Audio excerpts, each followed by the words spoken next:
이 드라마는 1980년대에 고등학교를 다니고 또 그리고 또 이제 대학교를 다녔던 현재의 그 50대들을 이제 대상으로 하는 그런 내용이었는데, 그러다 보니까 이제 당연히 그 당시를 그런 세대로 살았던 사람들은 깊은 공감을 하는 그런 드라마였습니다.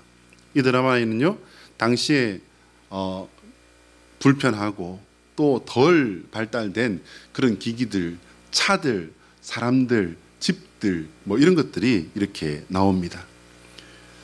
이거는 우리가 지금은 당연한 듯이 누리고 있는 더 발달된 것들에 비해서는요, 많이 뒤처지고 또 벌써 잊혀져 버린 그런 것들이었음에도 불구하고, 그런데 그 드라마가 정작 보는 사람들에게 말하고 싶은 것은 무엇이었을까? 이제 보고 나서 가만히 이렇게 생각해 보면 이렇게 많은 것들을 잊고 살아가는데 정작 우리가 정말 그때 같이 살았던 사람 냄새 나는 그런 삶을 우리가 잊어버리고 살고 있는 건 아닌가라고 하는 그런 물음을 던지는 드라마였던 것으로 생각합니다.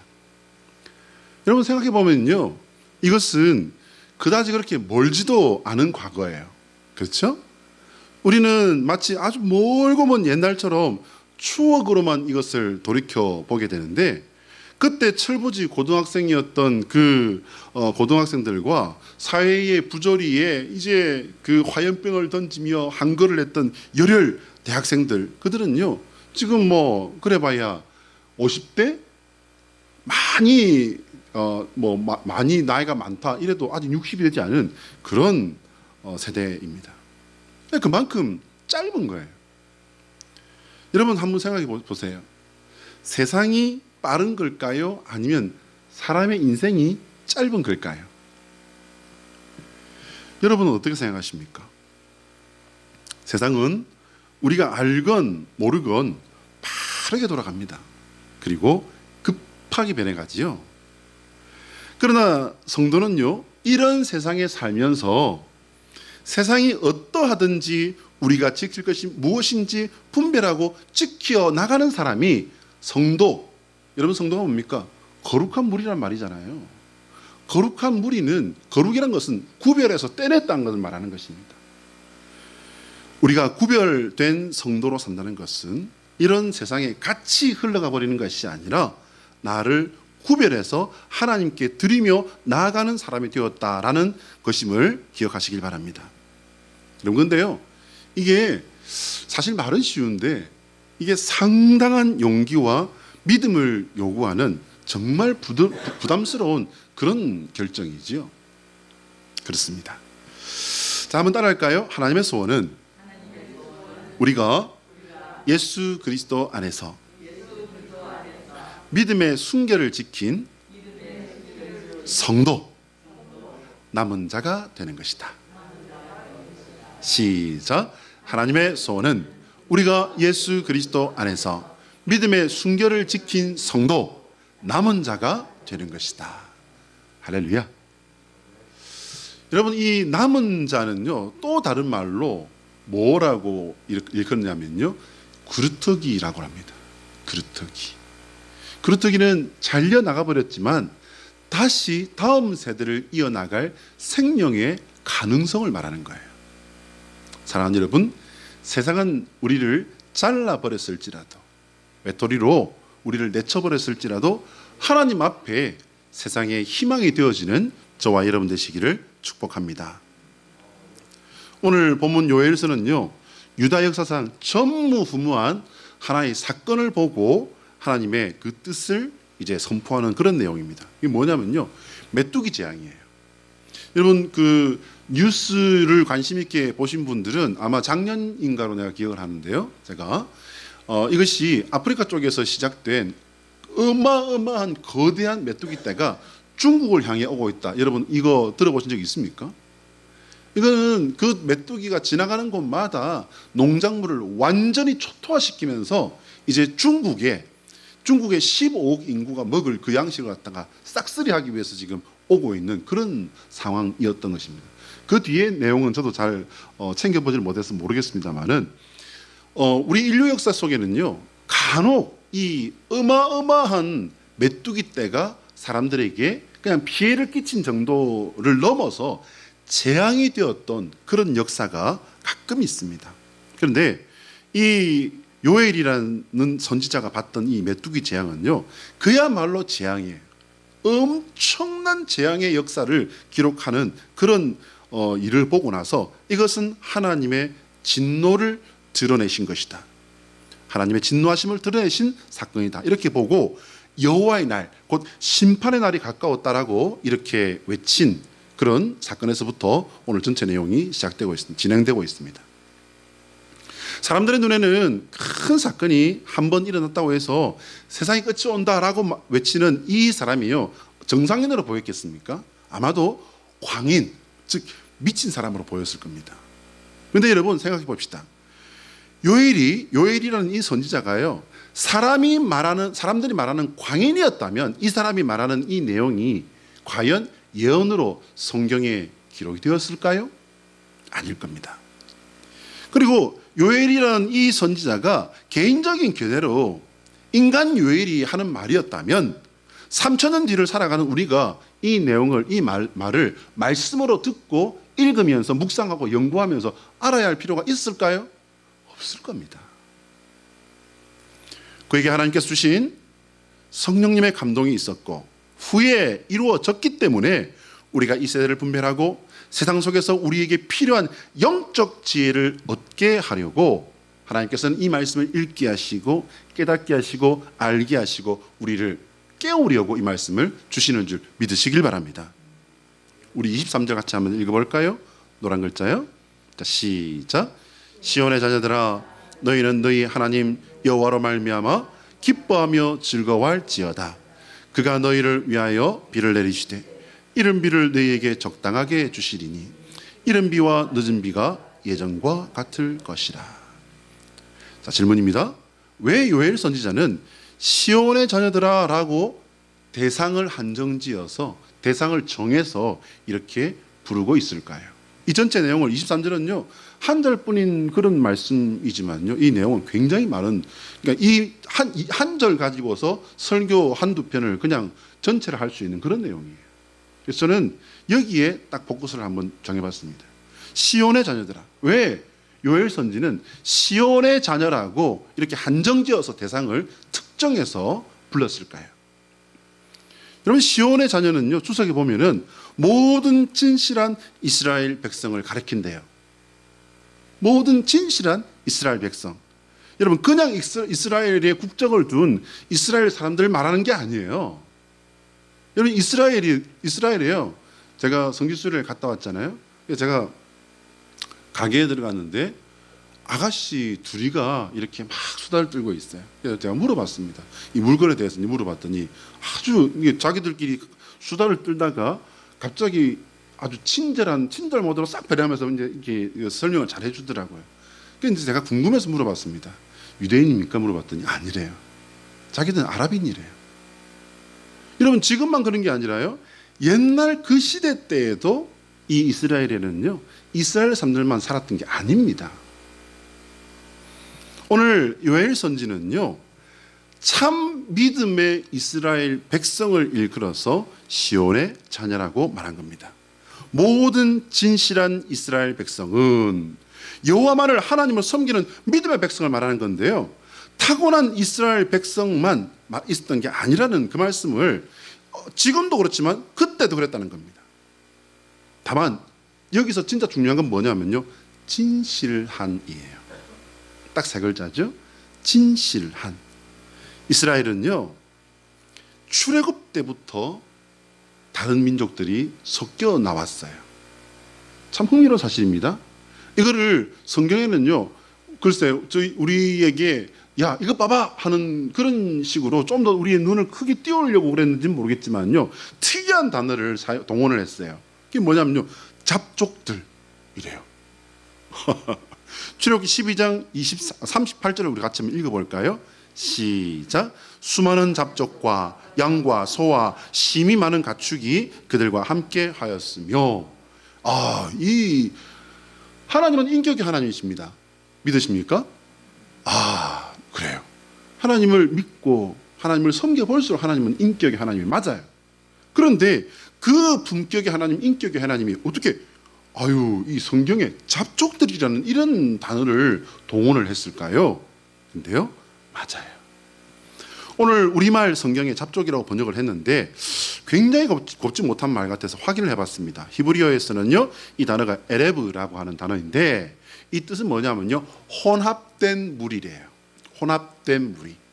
근데 이 잡족이라는 한글 표현이 굳이 이렇게 간 이유는요, 그 다음의 역사들을 보면은 이들이 어떤 역할들을 했는지에 의해서 정확하게 평가된 그런 단어라고 말할 수가 있습니다.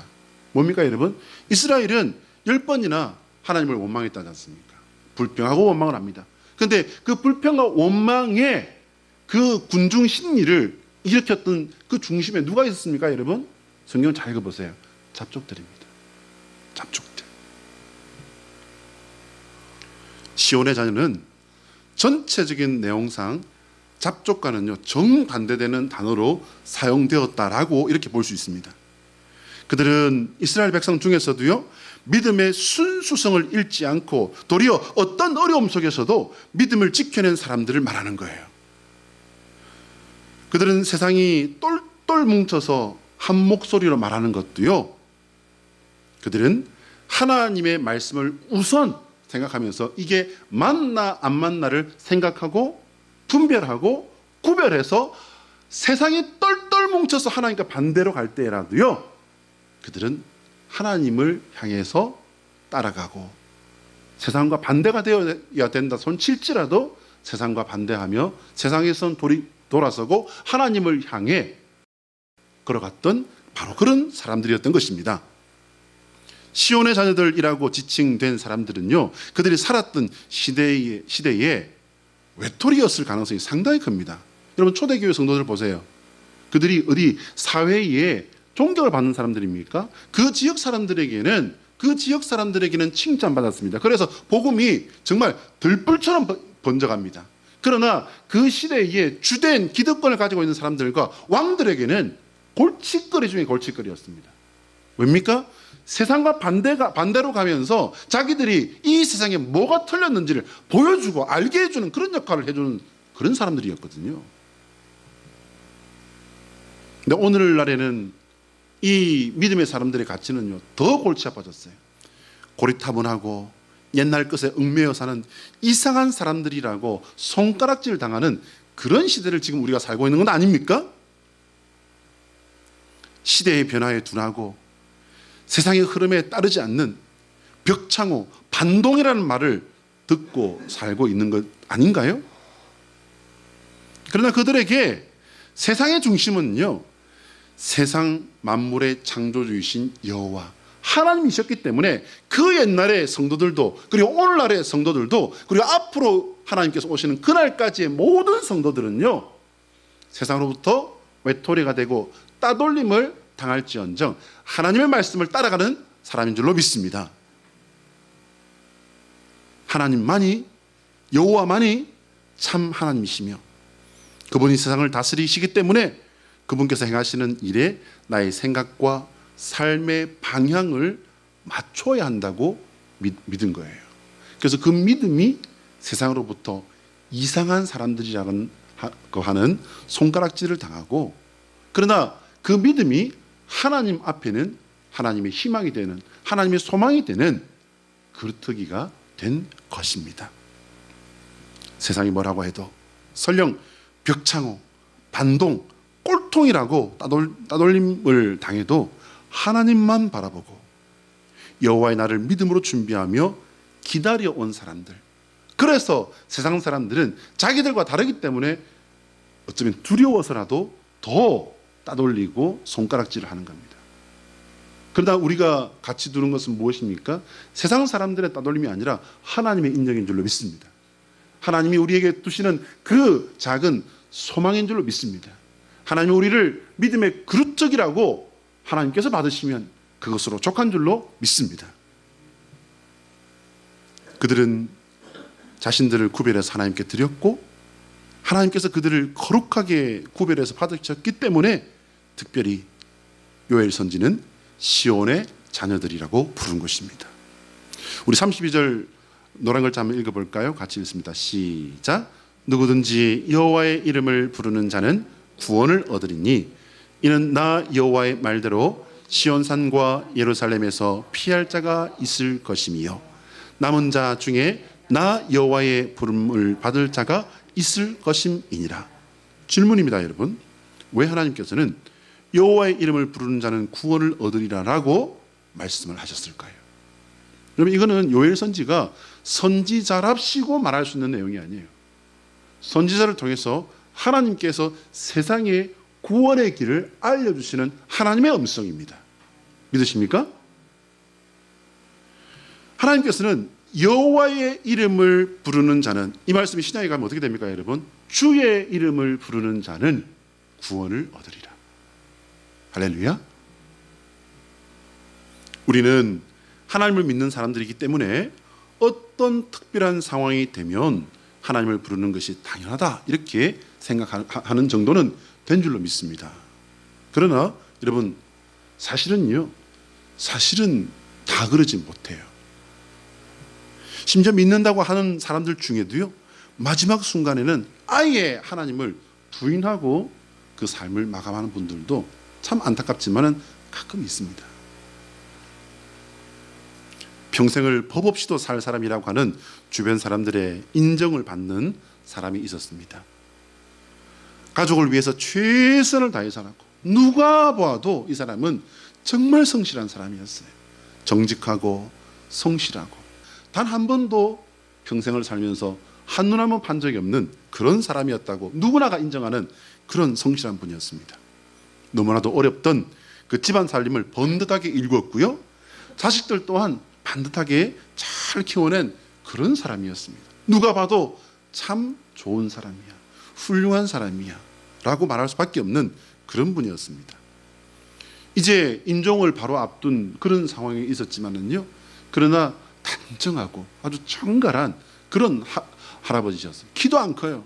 키도 왜소하시고 그런 분이셨지만 그런 모습으로 앉아 계셨습니다. 그런 분에게도 인생의 마지막 순간이 찾아오고 있다는 사실을 온 가족이 알게 되었고요, 그 가정의 맏며느리, 그 큰 며느리가 저희 교회의, 제 교구의 구역장님이셨어요. 그래서 이 어른이 교회를 다니지 않았기 때문에 어렵사리 상담 요청을 하고 이렇게 상담을 한 가운데 영접 기도를 부탁을 하시더라고요. 그래서 이제 교구 목회자이니까요, 이제 교회에 제가 보고를 하고 교회의 허락을 얻어서 세례 준비를 딱 해서 이렇게 병원을 찾아갔습니다. 그리고 이제 그 어르신에게 예수 그리스도의 복음을 전하고 영접하면은 이제 세례를 드릴 수 있습니다, 이렇게 설명을 합니다. 그러니 이렇게 참 여러 가지로 잘 사셨던 분이니까 또 아주 온순한 분이라고 이렇게 알려져 있어요. 그래서 많이 어렵지 않겠지라고 이렇게 속단을 하고 갔습니다. 그런데요, 그분의 입에서는요, 전혀 엉뚱한 대답이 흘러나오더라고요. 예수님이 좋은 거 압니다. 그런데요, 쉽지 않습니다. 쉽지 않습니다. 처음 저는 그 말씀을 딱 듣는 순간에 제가 잘못 들은 줄 알았어요. 예수님 좋은 거 잘 압니다. 그런데 쉽지 않습니다. 쉽지 않습니다. 저는 그분에게 재차 세례에 대해서 설명을 드리고 권해드렸습니다. 쉽지는 않습니다. 맞습니다. 그러나 우리에게는 이 생에만 있는 것이 아닙니다.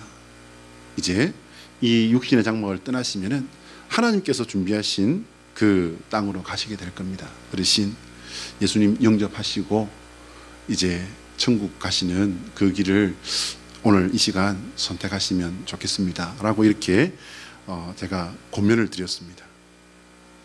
여러분이시라면 어떻게 하겠습니까? 아유, 목사님, 이렇게 어려움 중에도 찾아오셔서 바쁘실 텐데 이렇게 와주셔서 너무너무 감사합니다, 그러시지 않겠습니까? 그런데 이 어른은 그게 아니었어요. 이분은 쉽지 않습니다. 끝까지 이분이 하신 말씀은요, 뭐였냐면요, 쉽지 않습니다 했어요.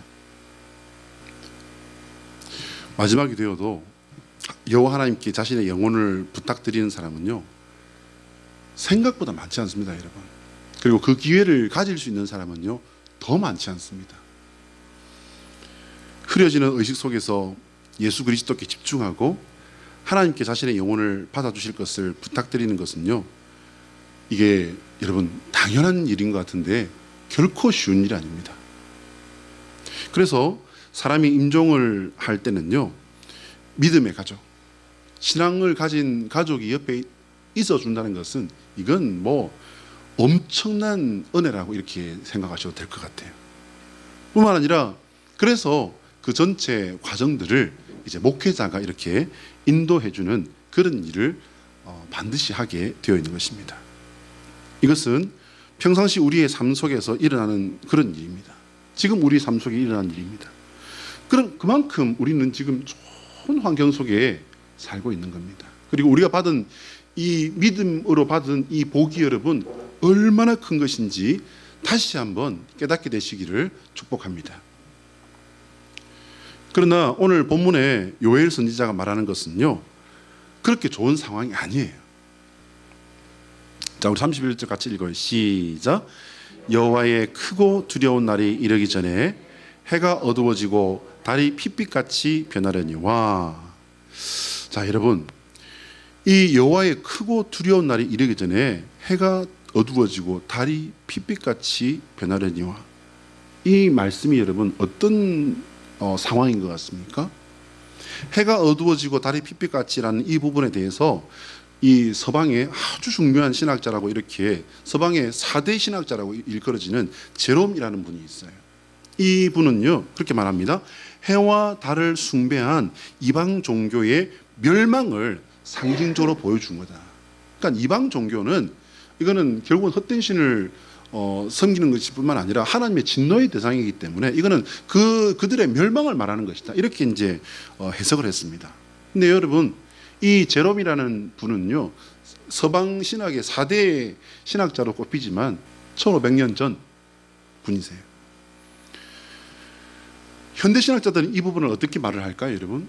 거의 이구동성이에요. 어떻게 말하냐면요, 세상의 끝에 나타날 자연적인 현상으로 대부분의 신학자들은 그렇게 해석을 합니다.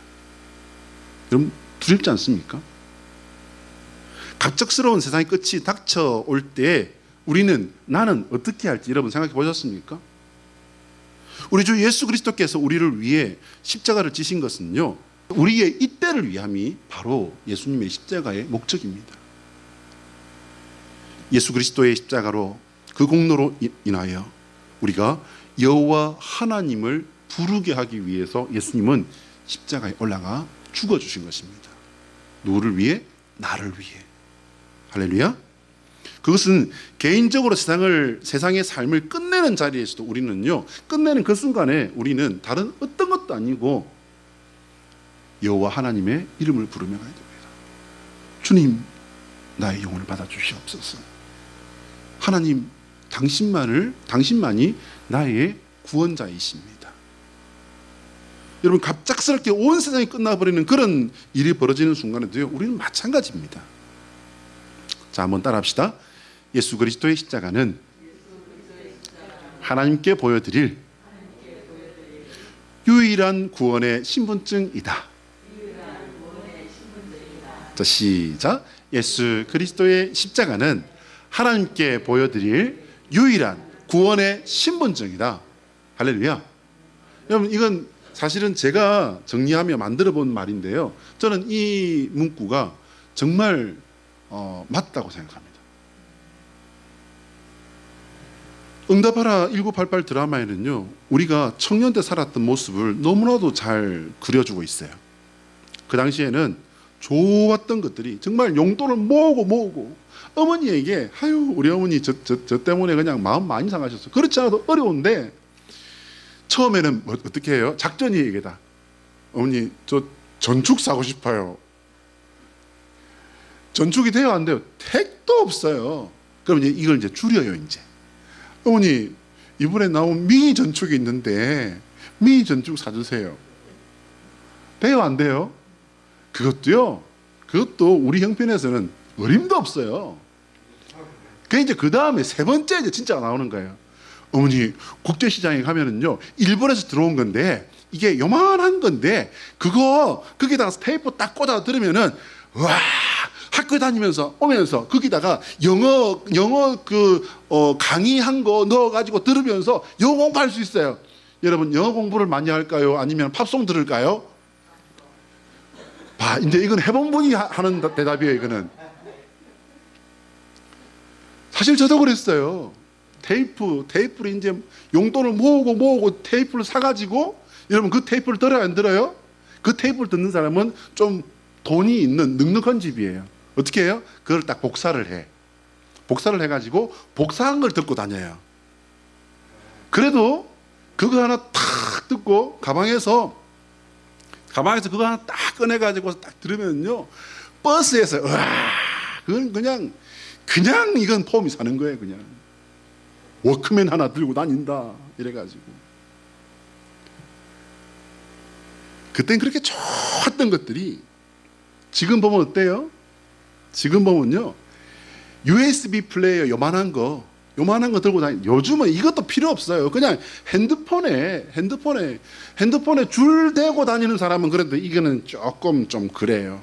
줄도 안 됩니다. 요즘은 블루투스라고 해서 귀에다 그냥 딱 꽂고 그냥 다니는 거예요. 그냥. 예? 그때 당시에는 모르면 뒤처지는 것이고 하지 않으면 존뜨기가 되는 줄 알았던 것이 지금 보면 그저 우리를 웃게 만드는 그런 모습이 대부분이죠. 그런데 우리가 따라하지 않으면 안 되는 것처럼 질질 끌려다니던 유행이라는 이거는요, 복고풍이라는 이름으로 돌고 돈다는 건 여러분 이제는 아시죠? 사실상 사람들은 서로가 만들어서 띄워놓은 문화라는 흐름에 함께 휩쓸려서 이리 휩쓸리고 저리 휩쓸려 다니는 거예요. 어떤 때는 코트깃을 딱 세워야 이게 멋인데, 어떤 때는 코트깃을 딱 세웠더니 촌스럽다고, 할배냐? 이런 말을 들어요. 어떤 때는 바지통이 작았어요. 바지통이 작았더니 야, 바지가 왜 그렇게 길어? 그러는 거예요. 딱 보니까는 아니, 시내 다니는 모든 사람들이 복숭아뼈 위로 바지가 짤뚝 올라갔네. 이거 언제 올라갔나, 이 추운 겨울에? 그랬어요. 복숭아뼈인 대로 이제 바지를 올렸더니 이번엔 어떻게 됐어요? 바지가 펑퍼짐하게 해가지고 그냥 다 쓸고 다니네. 어쩌란 말이에요. 데이비드 월러스라는 사람이 쓴 2050 거주불능 지구라는 책이 있어요. 이제 앞에 뜰 텐데요. 세계적인 베스트셀러가 되었지만 사람들은요, 정말 이걸 보고서 놀라는 사람들은 놀랐어요. 그런데 대부분의 사람들은 어떻게 해요? 그런 견해도 있구나, 넘겨버립니다. 그보다 더 심각한 경우는 어떻게 대하느냐면요, 언제나 종말론이 사람의 길을 자극하고 책 팔아먹기엔 참 좋은 주제지 라고는 책장사쯤으로 이렇게 매도하면서 넘겨버립니다. 근데 이 책에는 어떤 것들이 담겨 있냐면요, 이 저자가 과학적인 상식이나 지식이 아주 특출하고 광대해서 자기가 쓴 책이 아니에요. 이게 과학자들의 연구 결과를 모아놓은 집대성한 겁니다. 그는 과학자들이 이런 거다라고 이런 거일 수 있다라고 하는 과학적인 학설을 말한 것이 아니고요, 일어난 큰 사건들을 보고서 그 통계를 가지고 과학자들이 말한 것을 이렇게 한 권의 책으로 써놓은 거예요. 이 사람은 신문사 기자입니다. 기자. 과학자가 아니고 기자예요. 그냥 이런 충격적인 기사가 있어서, 내용이 있어서 이걸 기사로 한번 써보고 이게 이제 연재로 이렇게 시리즈로 해보고 하다가 사람들이 이걸 보고서 난리가 나버린 거예요. 그래서 이걸 갖다가 더 크게 이제 확대를 하고 자료를 많이 모으고 하다가 이만큼 두꺼운 책이 돼버린 겁니다. 저 뒤에도 있습니다. 거기는요, 지금 우리가 겪고 있는 이 기상 변화라든지 지금 앞으로 이렇게 가게 되면 이런 변화의 속도로 가게 되면 언제쯤 어떤 일이 일어날 것이다라고 하는 현대과학자들의 가장 그 무서운 내용들이 그 담겨 있습니다. 무서우라고 쓴 게 아니고요. 우리가 조심해야 된다. 지금이라도 조심해야 된다. 어떤 대안을 만들어야 된다. 그런 뜻으로 이 책을 만들어 놓은 겁니다. 내놓은 겁니다. 근데 사람들은 어떻게 한다고요? 종말론이 책 팔아먹기에는 참 좋은 주제지. 들어요, 안 들어요? 안 듣습니다. 오늘 본문 28절에 요엘 선지자가 예고한 여호와의 영을 만민에게 부어주는 이 사건은요, 여러분, 여호와의 영을 만민에게 부어준다 이렇게만 읽으면 잘 모르겠죠. 그런데 여러분, 사도행전 2장에 어떤 일이 일어납니까? 사도행전 2장에 마가다락방에 120문도에게 성령이 임해버리는 역사가 일어납니다. 그리고 그들이 이제 성령 받고 온 세상으로 퍼져나가서 뭘 전합니까? 예수 그리스도의 복음과 함께 뭘 전합니까? 성령 세례를 전하지 않습니까? 이미 이 사건은 일어나 버렸습니다. 그런데 여러분, 지금으로부터 2000년 전에 일어났던 그 사건이요, 이 사건을 예고한 얼마 만에 일어나지 아십니까, 여러분? 제가 이걸 찾아봤어요. 찾아봤더니요, 요엘 선지자가 예고한 뒤로부터 최고로 작게 잡아도 750년, 조금 넉넉하게 잡으면요 840년 만에 이 예고를 하고 나서 마가다락방 사건이 840년 만에 일어나 버린 거예요. 와, 그래? 그럼 이제 세상 끝나는 거는 언제 될지 모르겠네. 여러분, 그건 정말 모르는 말입니다. 무슨 말이냐면요, 하나님의 일이 이루어지는 데는요 시간은 의미가 없다라는 말씀을 지금 제가 드리는 거예요. 하나님의 일이 이루어지는 데는요 시간이 문제가 아니라 때가 문제인 것입니다. 기억하시길 바랍니다. 징조는 인간에게 보내주는 하나님의 경고장이에요. 때는요 오직 하나님께서 결정하시는 거예요. 하나님의 시간인 것입니다. 생각해 보시기 바랍니다. 우리 인간이 할 수 있는 것은요 아무것도 없습니다. 그래서 외면하는 거예요. 우리 인간이 선택할 수 있는 선택은 딱 두 가지뿐입니다. 세상의 따돌림에도 불구하고 성도로 살며 준비된 모습으로 주님의 날을 맞이할 것인가, 아니면 세상의 지혜에 빠져서 준비 안 된 상황에서 심판의 날을 맞이할 것인가. 우리는 그루터기가 되시는 하나님의 사람 되시기를 축복합니다. 기도하겠습니다.